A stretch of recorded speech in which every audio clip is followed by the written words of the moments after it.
اعوذ باللہ من الشیطان الرجیم، بسم اللہ الرحمن الرحیم۔ وضو کے بعد 3 بار سورہ قدر پڑھنے کے فضائل کے بارے میں ہم آپ کو آج بتائیں گے۔ بسم اللہ الرحمن الرحیم۔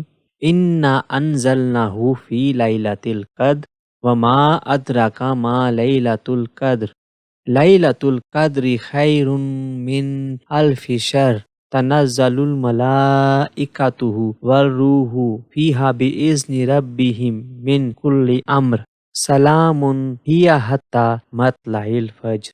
کریم آقا صلی اللہ علیہ وآلہ وسلم نے فرمایا، جو وضو کے بعد 1 مرتبہ سورہ قدر پڑھے تو وہ صادقین میں سے ہے، اور جو 2 مرتبہ پڑھے تو شہداء میں شمار کیا جائے، اور جو 3 مرتبہ پڑھے گا تو اللہ عز و جل میدان حشر میں اسے اپنے انبیاء کے ساتھ رکھے گا۔ سبحان اللہ۔